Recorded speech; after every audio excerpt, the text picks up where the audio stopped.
Back in December of 2012, one of the deputy chiefs and I flew up to Philadelphia, then drove over into New Jersey, went to Fort Dix. We obtained HAL through a government program where certain military items are issued to the police agencies to use in the field. And we thought we could have a great application for a robot of this size. The city to the southwest, Plano, has an EOD team, so there's no need for us to have an explosive ordnance disposal robot. However, there was a tactical thought for him to use him as for a attack team. He is capable of breaching a door. He's big enough to knock down a front door. He can also, with his grip, open a door handle if it's not locked. He has 4 cameras on him, which allows us to view everything around him. If he went into a house, let's say there's a barricaded individual, we could send the robot in, and that keeps a human from getting hurt, and just send a machine in there. And with all his cameras, the operators outside can see what's going on. He's equipped with speakers and a microphone, and we can communicate with any persons inside the house, and at the same time provide valuable intel back to the SWAT team members. If they need to make entry, they can understand what kind of obstacles they're going to encounter if they go in. Another thing we've talked about is if the SWAT team's on a perimeter, build the robot like a little trailer and take supplies to the SWAT team, i.e. water, food, maybe more ammo, without having to get them off that or putting a human out there, once again, that runs the risk of getting harmed.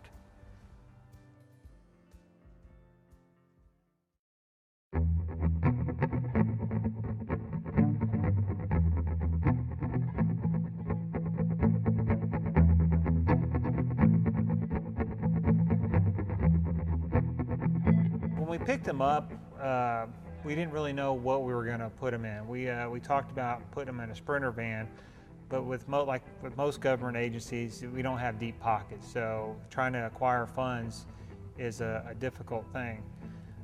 So we looked at many different options, and then one day we noticed that there were 2 units parked out there ready for auction, and the lieutenant, or Chief Thomason and Chief Fowler, saw it and talked to the city manager and got him to reallocate it or allocate it to us. And as you can see, he fits perfectly in there.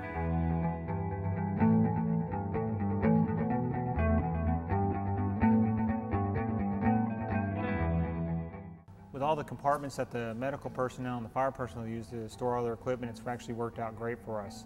HAL has a lot of accessories and also tools, and we've been able to keep them in the compartments and store it. It's not round around the back, it's not clustered, it's actually organized. HAL has a periscope on them, and it's too tall to get into the back of the ambulance, so we have to take it off and put it in its case. Well, the vehicle was equipped with oxygen tanks for the FD, and we've taken those out, and we've had to widen the compartment area, cut a hole, and the periscope case actually fits in there perfectly, and that's made transportation of that perfect. It's all in one self-contained unit, which is nice, as opposed to having to haul it around with a trailer and a pickup. So it's really been nice having just one complete unit to haul everything around and store everything.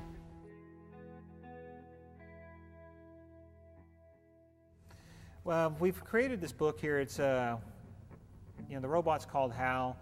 It's a log book for maintenance and use, but we've also jokingly referred to it as HAL's diary. From day one when we picked them up to the multiple events we've done, we've just write what's done and who was there, and if something breaks, we'll document it. It just documents the use. When we first got him, we were doing a lot of the running around the service center. The city employees were just fascinated with him, and they wanted to see what all he could do. And one of the things was, hey, pick up this dollar. If you pick up this dollar, you can keep it. Well, Hal picked up the dollar, and he made a run for it, and he's kept it ever since. And we've gone ahead and just placed that in the logbook as a memento. I have to ask you, how did you come up with the name Hal? The best, we were trying to think of a good robot name, so Space Odyssey came to mind, and we went with that, and it stuck.